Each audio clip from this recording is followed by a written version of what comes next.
Assalamualaikum warahmatullahi wabarakatuh. Para santri di berbagai penjuru negeri, khususnya santri pesantren modern Al-Amanah Jenuwangi Sidoarjo. Ketika seseorang sudah meninggal dunia, kata Nabi Shallallahu Alaihi Wasallam, ada 3 amal yang masih memberikan manfaat. Satu diantaranya adalah ilmu yang bisa diambil manfaatnya. Para santri, ilmu yang bisa diambil manfaatnya adalah ilmu yang diamalkan, ilmu yang diajarkan. Baik, sebelum saya teruskan bab tentang ilmu yang bermanfaat ini, jangan lupa like, subscribe, dan share ke media sosial yang lain. Bagi kalian yang belum subscribe, saya akan subscribe, dan yang sudah saya sampaikan terima kasih. Harapan saya vlog-vlog yang mampir di pintu gawai kalian menjadi vlog yang informatif, yang menghibur, yang sedikit memberikan petunjuk bagaimana menyikapi peristiwa-peristiwa yang terjadi pada diri kita dan orang-orang di sekitar kita. Ketepatan di dalam merespon kejadian-kejadian yang menyebabkan seseorang memiliki martabat dan derajat berbeda satu di antara yang lain. Para santri, ilmu yang bermanfaat itu seperti apa? Karena seseorang ketika sekolah atau kuliah selalu dikaitkan dengan pekerjaan, selalu berkait dengan nanti akan masuk di instansi mana,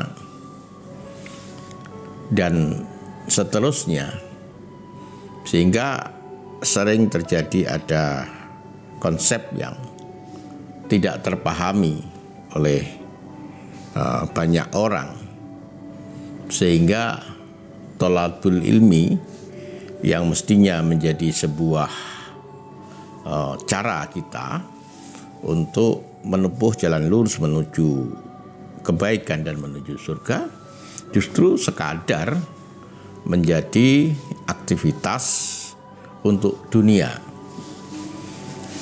Dunianya belum tentu bisa diraih, akhiratnya pasti tidak kita dapatkan karena kita salah konsep, salah niat. Abu Hamid Muhammad bin Muhammad Al-Ghazali At-Tusi menjelaskan kepada kita tentang ilmu nafi.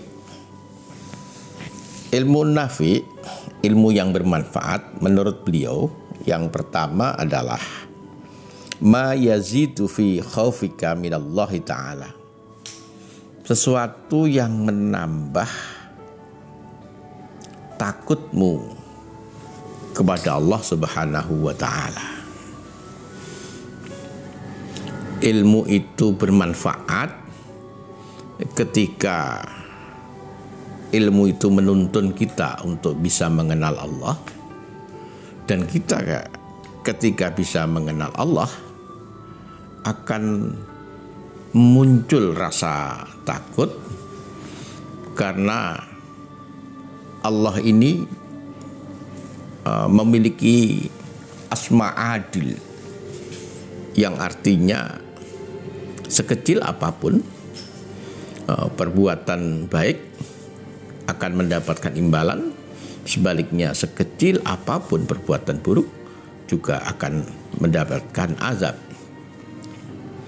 Ilmu yang bermanfaat akan menumbuhkan rasa takut itu. Yang kedua, kata Al-Ghazali, wa yazidu fi basiratika bi'uyubi nafsika. Ilmu yang bermanfaat menambah penglihatanmu, pengenalanmu terhadap aibmu. Kadang kita hanya tahu aib orang lain, lupa terhadap aib kita sendiri. Sehingga ada istilah gajah di pelupuk mata, kita tidak tahu, kuman di seberang lautan kita tahu.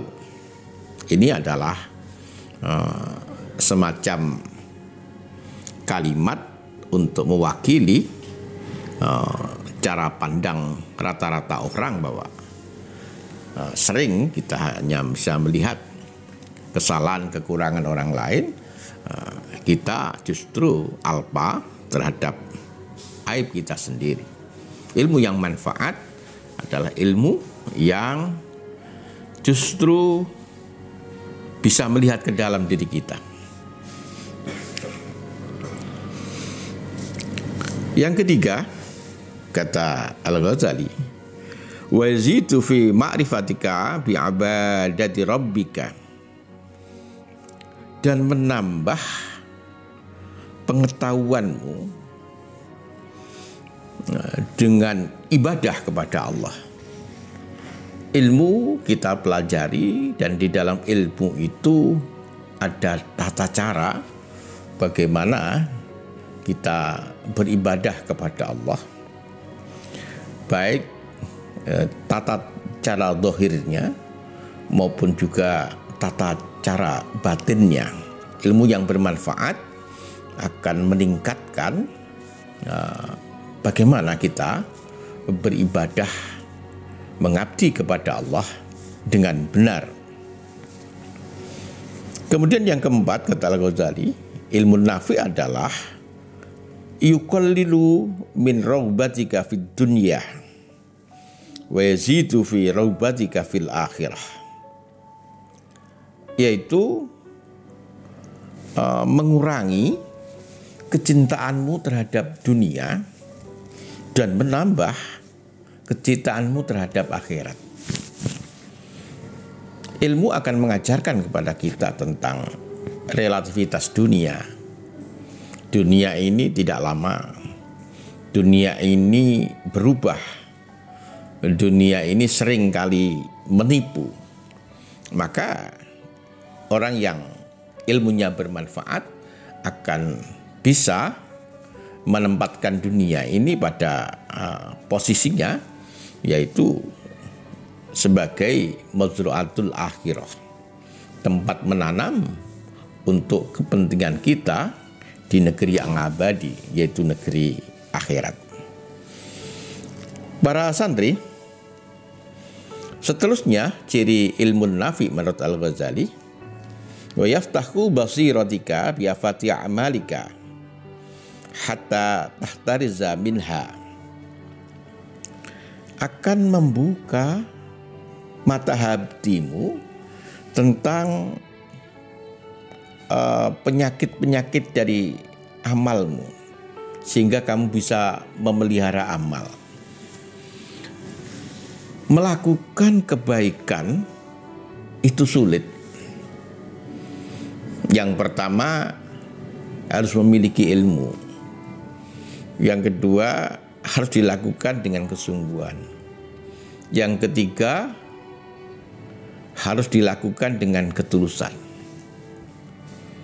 Ketika seseorang sudah melakukan sesuatu memenuhi syarat yang tadi saya sampaikan, itu masih ada yang lebih sulit lagi, yaitu menjaga agar amal itu memiliki nilai yang tetap, syukur bisa bertumbuh dan berkembang.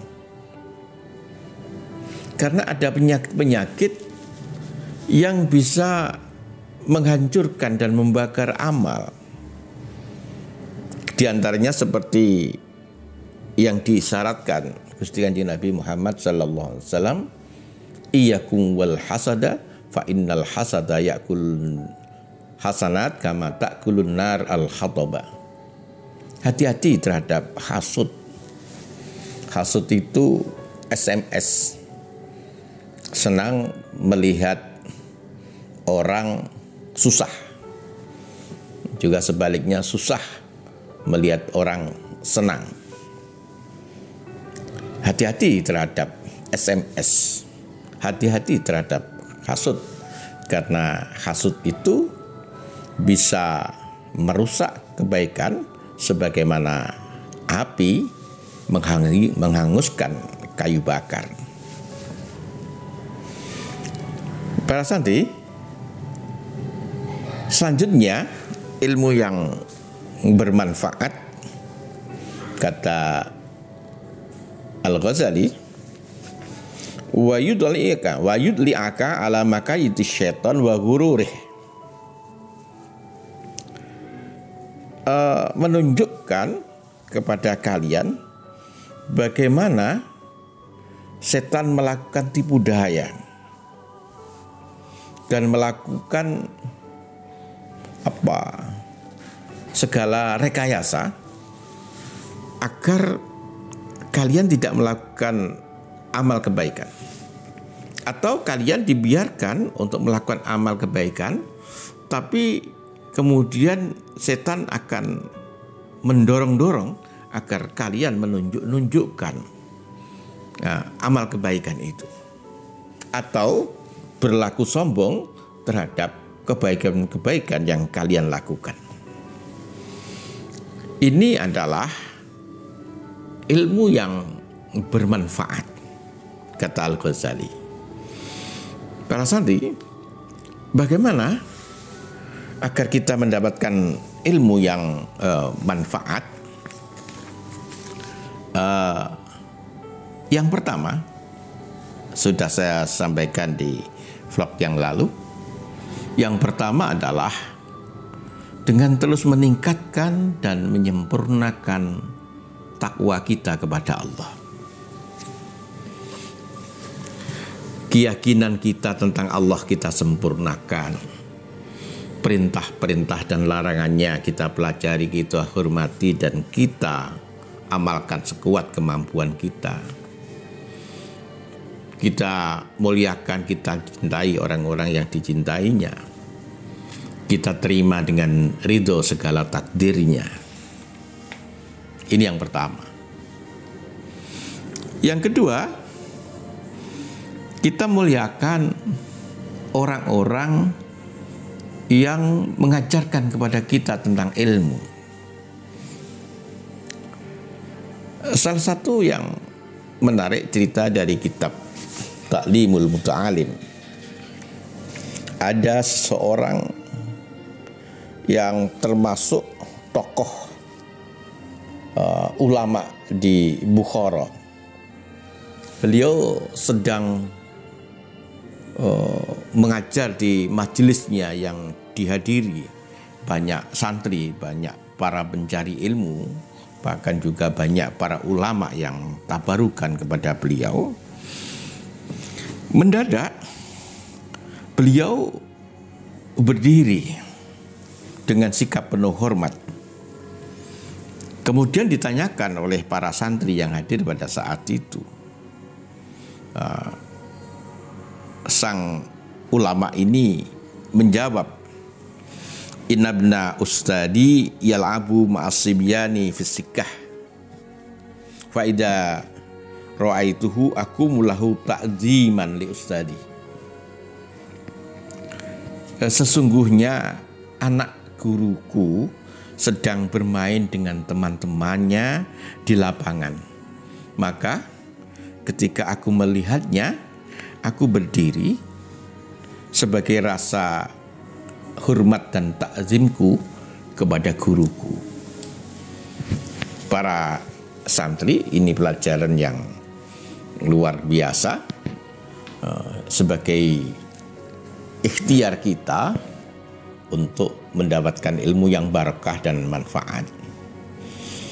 Ada seorang kiai seorang ulama yang sampai hari ini masih sugeng dan memimpin sebuah pesantren, yang pesantren ini juga memiliki puluhan cabang yang lain. Beliau adalah seorang santri dari Sayyid Maliki qaddasallahu sirrah. Suatu ketika sang guru menelpon dari kediamannya di Mekah sana. Lah, beliau waktu itu sedang santai di rumahnya di Indonesia, tentu saja di Jawa Timur. Tahu ketika yang telepon gurunya, maka beliau segera berpakaian rapi dan duduk dengan penuh hormat untuk menerima telepon, seakan-akan gurunya sedang ada di depannya.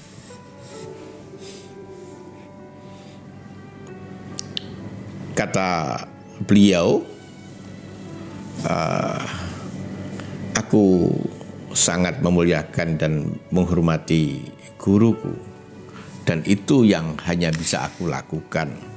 Moga-moga itu menjadi sebab Allah memberikan keberkahan ilmu yang diajarkan kepada guruku, yang diajarkan guruku kepada saya. Para santri, ini cara yang kedua agar kalian mendapatkan ilmu yang manfaat dan barokah. Selanjutnya, dalam ikhtiar para santri untuk mendapatkan ilmu yang bermanfaat adalah menghormati ilmunya dengan cara merapikan, memperbaiki, menjaga bukunya, kitabnya, catatan-catatannya, dan memulai setiap pelajaran atau takror atau mutola'ah atau murojaah, mulailah dengan berwudu seperti yang diceritakan oleh Syekh Al-Imam Samsul A'immati Khalwani rahimahullah alaih. Diriwayatkan oleh Imam Samsun, beliau adalah A'immatil Halwani, seorang orang yang sangat dihormati di daerah Halwani. Ia berkata, aku mendapatkan ilmu dengan cara memuliakan, dan aku tidak akan mendapatkan dan mengambil bukuku, kitabku, kecuali dengan bersuci. Demikian juga ulama yang lain. Beliau adalah Immati Syarqoshi rahimahullahu ta'ala. Beliau sedang mengulang-ulang pelajarannya pada waktu itu, dan kemudian lupa untuk bersuci, maka beliau menggantinya dengan bersuci sampai 17 kali, karena ada satu mutola'ah atau satu takror yang dia mempelajari ilmunya tanpa berwudu. Ilmu itu cahaya dan wudu itu cahaya. Maka wudu sebelum belajar ilmu, baik belajar di depan guru maupun murojaah sendiri, nah, itu akan menambah cemerlangnya cahaya ilmu. Para santri yang selanjutnya agar kita mendapatkan ilmu yang manfaat dan barokah adalah dengan cara menghormati tempat kita mencari ilmu. Mungkin pesantren, mungkin sekolah, mungkin zawiyah atau majelis taklim. Hormati, muliakan, jaga kebaikan dan kebersihannya. Jangan berselonjor kaki, jangan selonjor kaki ke arah kiblat, dan seterusnya. Agar juga tempat kita mencari ilmu juga menjadi saksi bahwa kita bersungguh-sungguh di dalam mencari ilmu. Dan yang terakhir adalah menghormati dan memuliakan teman-teman yang juga mencari ilmu. Orang yang mencari ilmu keluar dari rumahnya menuju madrasah, menuju pesantren, menuju sekolah adalah orang-orang yang tergolong fisabilillah.